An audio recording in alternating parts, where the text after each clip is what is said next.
एक इंसान जो 7 साल की उम्र में हिमालय जाना चाहता था। एक इंसान जिसने मृत्यु को अपनी आंखों से देखा और वापस आया। एक इंसान की किताब जो स्टीव जॉब्स ने मरते वक्त अपने आईपैड में रखी थी। सिर्फ यही एक किताब। नमस्ते, आप सुन रहे हैं चक्षु इनसाइट्स। आज हम एक ऐसी बुक में जाएंगे जो साइंस और स्पिरिचुअलिटी की लाइन ब्लर कर देती है। ये कोई मोटिवेशनल बुक नहीं है, ये कोई सेल्फ हेल्प बुक भी नहीं है। ये एक इंसान की आत्मा की कहानी है। Autobiography of a yogi by Paramahansa Yogananda. 1937 में नेपोलियन हिल ने थिंक एंड ग्रो रिच लिखी, दिमाग की पावर के बारे में। 1946 में योगानंदा ने यह बुक लिखी, आत्मा की पावर के बारे में। दोनों बुक्स एक ही चीज कहती है, अलग भाषा में। स्टीव जॉब्स ने अपनी जिंदगी में सिर्फ एक बुक अपने आईपैड में रखी थी, यही बुक, और उनके फ्यूनरल में हर अटेंडी को यही बुक गिफ्ट की गई। क्यों? क्योंकि ये बुक सिर्फ पढ़ने के लिए नहीं, महसूस करने के लिए है। चैप्टर नंबर 1, मुकुंदा लाल घोष। यही नाम था उनका पहले, बाद में दुनिया ने उन्हें जाना परमहंस योगानंदा के नाम से। वो 1893 में गोरखपुर यूपी में पैदा हुए। बचपन से ही वो अलग थे। जब बाकी बच्चे खेलते थे, मुकुंदा मेडिटेशन करते थे। जब बाकी बच्चे रोते थे, मुकुंदा शांत रहते थे। एक बार वो बीमार पड़े, बहुत ज़्यादा। घर में माता का फोटो था, डिवाइन मदर का। उन्होंने आंखें बंद की, दिल से मांगा और बीमारी चली गई। वो 7 से 8 साल के थे। यही उनका पहला स्पिरिचुअल एक्सपीरियंस था और उसी दिन से उन्होंने डिसाइड किया, मुझे एक गुरु ढूंढना है। गुरु की जरूरत क्यों होती है? योगानंदा कहते हैं, he who rejects a Guru rejects God. ये सुन के लगता है ये तो ब्लाइंड फेथ है, लेकिन वो ऐसा नहीं कह रहे। वो कह रहे हैं हर फील्ड में एक टीचर चाहिए होता है। फिजिक्स सीखने के लिए प्रोफेसर चाहिए, क्रिकेट सीखने के लिए कोच चाहिए, और आत्मा जानने के लिए गुरु चाहिए। गुरु वो नहीं जो आपको कंट्रोल करे, गुरु वो है जो आपको अपने अंदर की लाइट दिखाए। लाहिरी महाशय वो योगी जो घर में रहते थे। योगानंदा अपने गुरु श्री युक्तेश्वर के बारे में लिखते हैं कि और श्री युक्तेश्वर के गुरु थे लाहिरी महाशय।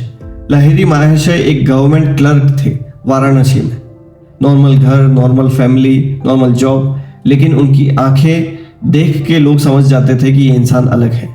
उनकी खासियत क्या थी? वो क्रिया योग सिखाते थे।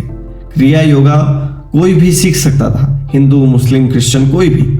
लाहिरी महाशय कहते थे धर्म अलग हो सकता है, आत्मा एक ही है। ये 1800s की बात है, जब ये सोचना भी रिवॉल्यूशनरी था।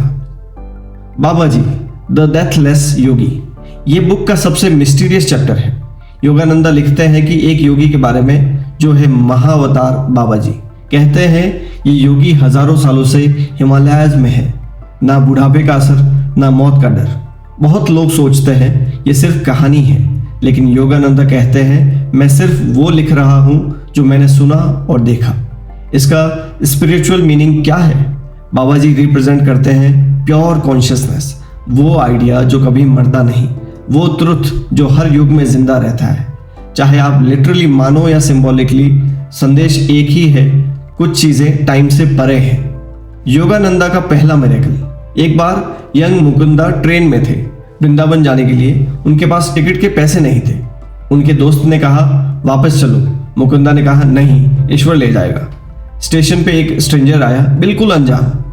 उसने उन्हें पैसे दिए, टिकट खरीदी, ट्रेन में बैठा दिया और चला गया। योगानंदा लिखते हैं God is the greatest romance, he tests you and then he provides. ये ब्लाइंड फेथ नहीं है, ये ट्रस्ट है जो एक्सपीरियंस से आता है। Shri Yukteshwar the perfect Guru. Finally वो दिन आया, मुकुंदा को अपना गुरु मिला, श्री युक्तेश्वर। और ये मीटिंग कोई एक्सीडेंट नहीं थी। जब वो पहली बार मिले, श्री युक्तेश्वर ने कहा तुम बहुत देर से आए, मैं तुम्हारा इंतजार कर रहा था। योगानंदा लिखते हैं उन्हें ऐसा लगा जैसे कई जन्मों की थकान एक पल में उतर गई। श्री युक्तेश्वर कैसा था उनका गुरु? वो स्ट्रिक्ट थे, डिमांडिंग थे।